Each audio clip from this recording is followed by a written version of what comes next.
Hello students, good evening. Moonlight coaching centre में आप सभी का स्वागत है। जैसा कि इस समय हम लोग चर्चा कर रहे हैं इंपॉर्टेंट इडियम्स एंड फ्रेजेज, जो किसी भी एग्जाम के लिए बहुत ही महत्वपूर्ण है। जैसा कि आज मेरे कॉलेज में प्री बोर्ड एग्जाम चल रहा था 12th का, तो वहां पर मैंने देखा कि लास्ट के 2-3 क्लासेस में मैंने जितने भी इडियम फ्रेजेस बताए थे वहीं से सब रखे हुए थे। तो आइए हम लोग कुछ और इम्पॉर्टेंट इडियम फ्रेजेस पर चर्चा कर लेते हैं। तो आइए लेते हैं एक in cold blood. Second word में अगर इसकी मीनिंग लिया जाए तो सेकंड वर्ड में हो जाएगा कुरेली। हिंदी अर्थ लिया जाए तो निर्दयता से। हमने वर्ड लिया in cold blood, second word लिया क्रूएली, मीनिंग लिया निर्दयता से। अब इसके लिए हमें एक यूज देना है।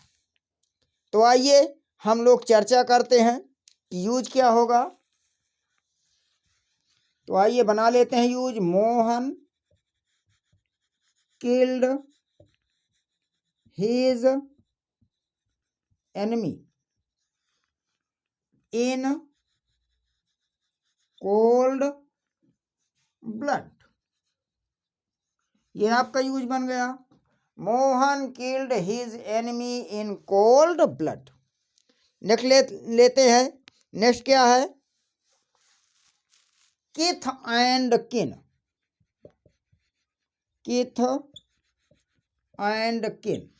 सेकेंड वर्ड लिया जाए तो क्या बन जाएगा?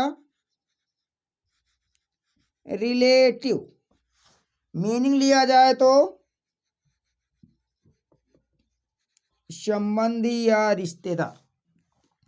अब हमें इसके लिए लेना है एक यूज। तो आइए यूज ले लेते हैं। Sohan invited all his kith and kin in the marriage of his son. ये आपका बन गया यूज। नेक्स्ट ले लेते हैं। नेक्स्ट ले लिया हमने लॉफ एट।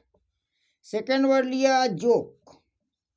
मीनिंग निकाला मजाक उड़ाना या मजाक बनाना। अब हमें इसके लिए लेना है एक यूज बनाना है। तो आइए बनाते हैं use. The rich should not laugh at the poor. The rich should not laugh at the poor. ये हमने यूज बना लिया।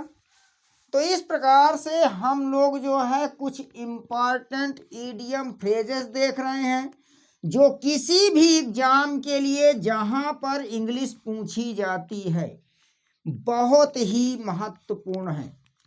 ये मान के चलिए कि जितने यहाँ पर इडियम फ्रेजेज आपको देखने को मिल रहे हैं, किसी भी कंपटीशन के लिए ये इम्पॉर्टेंट इडियम फ्रेजेज देखने को मिल रहे हैं। आइए नेक्स्ट चलते हैं। नेक्स्ट लेते हैं मेडन स्पीच। इसके लिए सेकंड वर्ड लिया जाए तो फर्स्ट स्पीच। मीनिंग निकाला जाए तो प्रथम भाषण। अब हमें इसके लिए देना पड़ेगा एक यूज। तो आइए जरा इसके लिए यूज बना लेते हैं। यूज क्या बन जाएगा?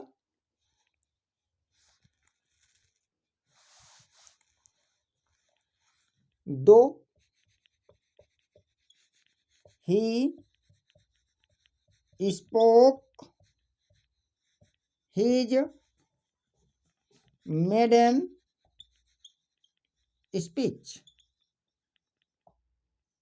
Though he spoke his maiden speech.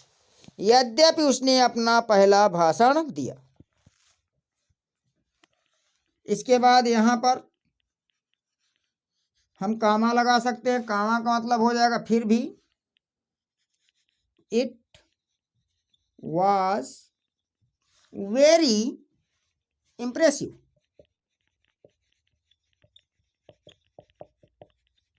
फिर भी वह बहुत प्रभावशाली था। चलिए नेक्स्ट आ जाते हैं। नेक्स्ट में आए man of iron will. Second word में लिया जाए तो man of strong will. Meaning लिया जाए तो दृढ़ निश्चयी व्यक्ति। अब हमें इसके लिए एक यूज बनाना पड़ेगा, तो आइए यूज बनाते हैं।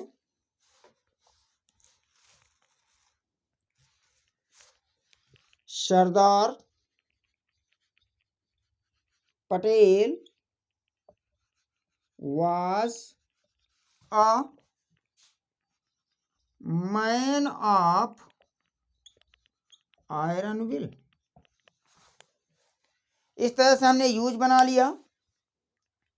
तो हम देख रहे हैं इस प्रकार से इम्पॉर्टेंट इडियम एंड फ्रेजेज जो किसी भी एग्जाम के लिए such as competitive exams, state exams like UP board, CBSE board, MP board, Bihar board, DU board, NCERT, ICSE board, किसी भी बोर्ड के लिए बहुत ही इम्पॉर्टेंट है। नेक्स्ट लेते हैं man of letters. Second word में लिया जाए तो लर्न्ड। मीनिंग निकाला जाए तो विद्वान। अब हमें लेना है इसके लिए एक यूज बनाना है। जैसे इसके लिए यूज बना दिया जाए Pandit Nehru was a man of letters। ये यूज बन चुका है। नेक्स्ट ले लेते हैं।